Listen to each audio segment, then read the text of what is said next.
arrancamos con toda esta tarde increíble, calor terrible. Sí, qué vientos son. La verdad. Pero bueno. Qué buena recibida para la selección, ¿no? Sí, que tengan Qué así buena recepción. el golpe de calor. ¿Cómo Sí. le va, doctora? ¿Cómo anda? Bien, buenas tardes para todos. Nuestra querida doctora de cabecera, Martínez. ¿Cómo anda? Bien, bien, Bien. muy bien. ¿Qué temón nos trae hoy? Bueno, te adelanté ya personalmente que me gustaría charlar hoy día de defensa del consumidor. Defensa del consumidor. Sí, ¿Qué tal? bueno, en ¿Cómo- realidad hay muchas personas que necesitan una ayuda extra y de forma gratuita. Defensa del consumidor viene muy bien a servir y ayudar a ese hueco de personas que necesitan un Hay- asesoramiento, claro. encuadre legal, sin los costos de pagar, por ejemplo, un abogado. Hay como dos campanadas, ¿no? Hay gente que necesita esta ayuda por alguna mala atención o algún mal producto. Y hay gente que también está como constantemente mal usando el El recurso. claro, el Sí. recurso de defensa al consumidor. Sí, porque aparte, bueno, justamente le comentaba a Germán fuera del aire que esta mañana tenía una audiencia de defensa del consumidor y me surgió como una muy buena inquietud para plantearlo hoy día, porque la persona que había iniciado el reclamo justamente no había competencia en defensa del consumidor para hacer ese tipo de reclamo. Es decir, que toda su actividad, su acción, su reclamo, su energía puesta en ir a hacer la denuncia, presentar documentación e ir a la audiencia fue en vano. Y obviamente Bien. que genera muchas frustraciones y todo. Y volvemos a un tema que ya habíamos tratado con usted, que necesariamente para hacer cualquier reclamo tiene que haber previo material para comprobar esa denuncia, ¿no? Sí, en realidad ella tenía muchas pruebas, pero lo que ella desconocía, y quizás fue una mala información, me comentaba ella después por privado, una señora muy mayor, además que le costaba movilizarse porque tenía una enfermedad degenerativa en sus huesos, o sea, bastante complicado, y me decía que le había dado la recomendación el chico del Rapipago. Ah, bien. Cosa que me generó mucha gracia porque le digo, ¿por qué no se acercó entonces acá por defensa del consumidor? Que seguramente le hubieran dado una mejor atención o de última hacer un asesoramiento con un abogado, aunque sea una consulta, que le hubiera orientado sobre cuáles eran los pasos a seguir. Porque hay una cuestión acá importante y esto es lo que me gustaría remarcar. Defensa del consumidor está destinado a proteger a las personas que están en situación de consumidor. Bien. Y la relación de consumo en particular tiene una definición específica que la diferencia antagónicamente de la relación de servicio público. El concepto de servicio público, que es un concepto que viene del derecho administrativo, es un concepto que tiene particularidades muy específicas.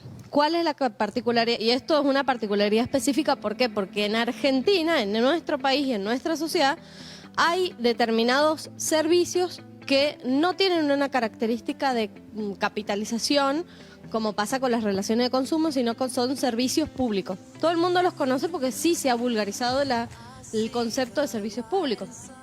Todos sabemos que la energía es un servicio Bien. público, que el agua potable es un servicio público, que el transporte es un servicio público. ¿Qué significa que sea un servicio público? Que está en favor a la sociedad y que tiene determinadas prerrogativas que el Estado en general, va a proteger porque se supone que no debería caer en manos de las leyes comunes del mercado. ¿Cuáles son las leyes comunes del mercado? La ley de la oferta y la demanda, ¿sí? Claro.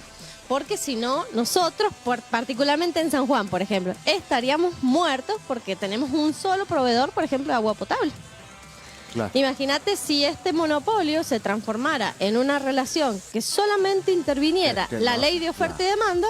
Por ejemplo, Obras Sanitarias podría ponerle el precio que quisiera porque la gente sabe que igual Claro, lo en el tendría caso que pagar. de que cayera en manos privadas, digamos.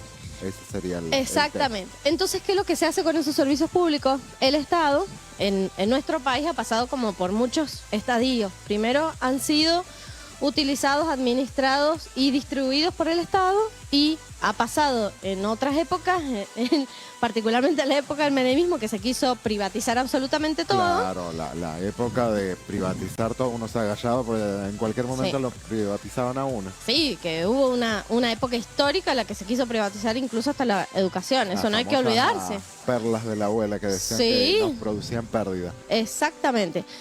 A otra etapa histórica en la que se recuperaron varios de los servicios, pero en un sistema más moderado, que es lo que hoy actualmente tenemos. Por ejemplo, el servicio postal o el servicio de correo, que históricamente fue un servicio prestado por el Estado, hoy por hoy está privatizado en una empresa. Bien. Pero esa empresa Pero tiene ahí- una participación mayoritaria del Estado. Es decir, que Claro.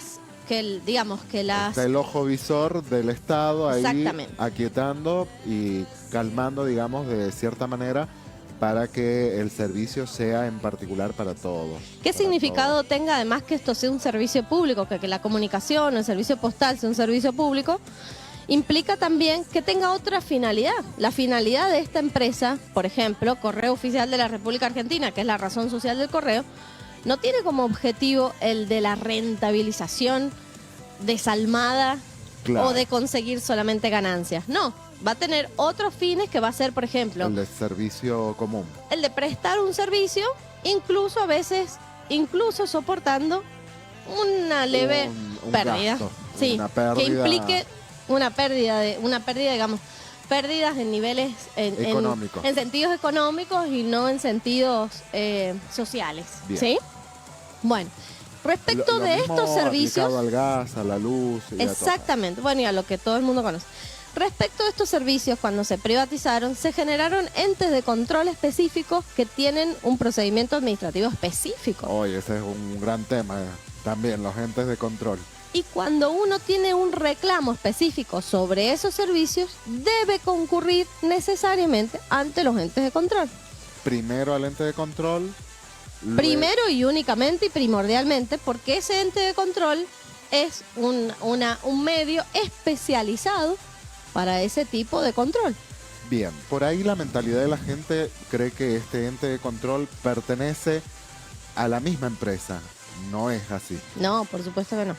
No, el no, ente no. de control lo forma parte de la empresa con el Estado. No, es pura y exclusivamente un órgano de control que no depende del Estado, sino que son órganos, nosotros en derecho decimos órganos extrapoder, o a veces son, según la forma jurídica que se les haya dado, a veces son sociedades o a veces son entes descentralizados que dependen de otros ¿Yo a qué voy? organismos.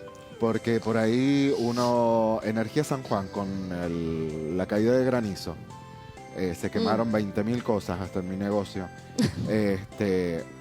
No, ¿a qué voy a ir al ente regulador de Energía San Juan si es de la misma empresa? Entonces la gente Ya. se queda ahí de no reclamar. No, y creyendo- debería, Y deberíamos sí. acudir al ente para que Sí. solucione o nos guíen más o menos Sí. cuáles son los pasos. Porque de hecho, del otro lado de la moneda, ellos muchas veces dicen que la falta de denuncias o la falta de reclamos hace que ellos no puedan de oficio ir en contra de la empresa. Bien. Ahora, donde yo apuntaba es lo siguiente: cuando existen órganos de control, no corresponde que intervenga Defensa del Consumidor. Si existe un reclamo Buen antes, tema. si existe un reclamo iniciado con anterioridad, Defensa del Consumidor no es competente. En este caso, esta señora, que pobrecita se le había extraviado determinadas cosas dentro de su encomienda, quiso por querer reclamar y intentó ante el ENACOM, que es el ente nacional de control de las comunicaciones, que engloba también el servicio postal, inició el reclamo 3 meses después por